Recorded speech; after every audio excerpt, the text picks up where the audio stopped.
সকালে ঘুম থেকে উঠে যখন বাইরে এরকম মেঘলা ওয়েদার দেখি, তখন মনে হয় না যে আর সৌভিককে বাজারে পাঠাই। ঘরে যা আছে তাই দিয়েই চলো আজ কিছু বানাই। প্রথমেই 3টে ডিম সিদ্ধ বসিয়ে নিলাম। এবার একটা পাত্রের মধ্যে জল দিয়ে তার মধ্যে গোটা গরম মশলা, তেজপাতা দিয়ে জলটাকে ফুটতে দেব। জলটা ফুটে গেলে এর আধ ঘন্টা আগের থেকে ভিজিয়ে রাখা দেরাদুন চালটা এর মধ্যে দিয়ে দেব। চালটা 80% মতো কুক করে নিতে হবে।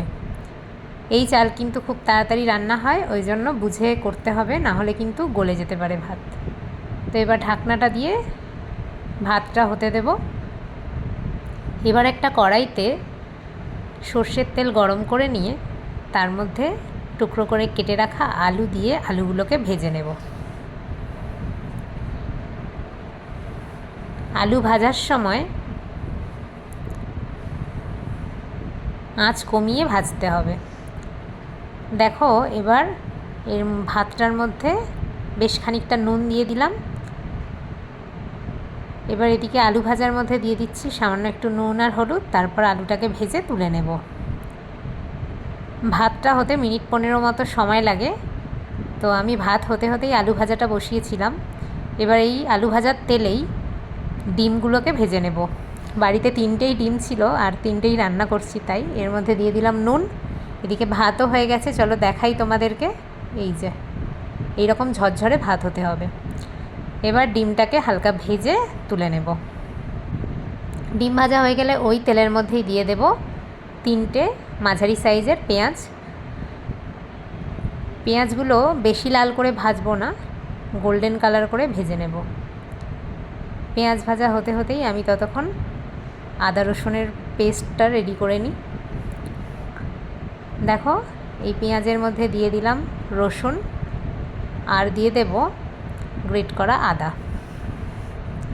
আদা রসুনটাকে ভালো করে ভাজা হয়ে গেলে এর মধ্যে একে একে আমরা গুঁড়ো মশলাগুলো দিয়ে দেব।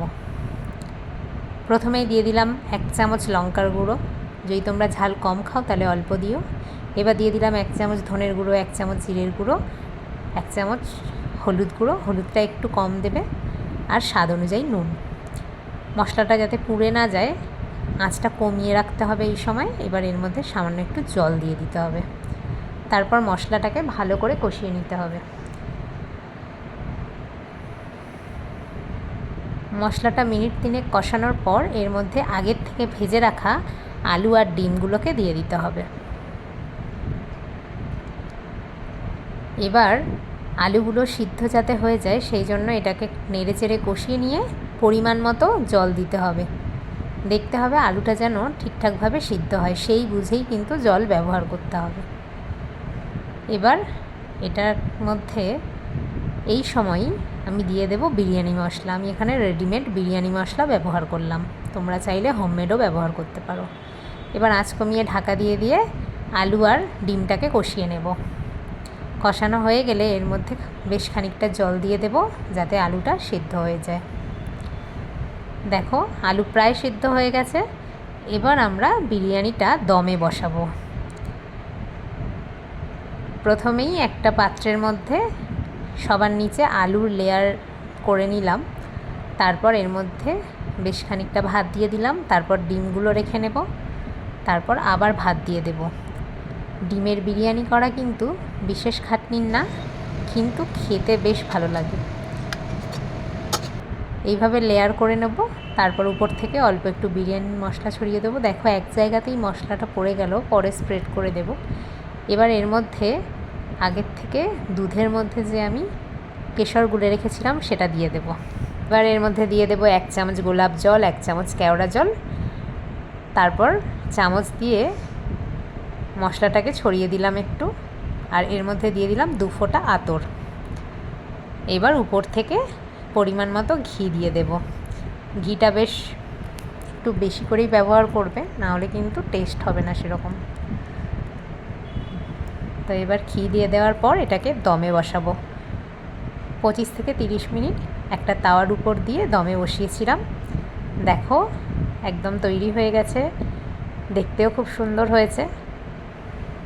এবার গরম গরম পরিবেশন করব। খুব সহজেই খুব তাড়াতাড়ি হয়ে যায় আর খেতেও বেশ ভালো লাগে। অবশ্যই ট্রাই করো যদি কখনো না করে থাকো। চলো খেয়ে তোমাদের বলি কেমন টেস্ট হয়েছে। বিরিয়ানি মানেই আমরা চিকেন বা মাটন বুঝি, কিন্তু ডিম বিরিয়ানিও কিন্তু খেতে বেশ ভালো লাগে। আমার তো ভালো লেগেছে, তোমরা যদি খেয়ে থাকো তাহলে জানিও কেমন লাগে তোমাদের। জয় জগন্নাথ, টাটা।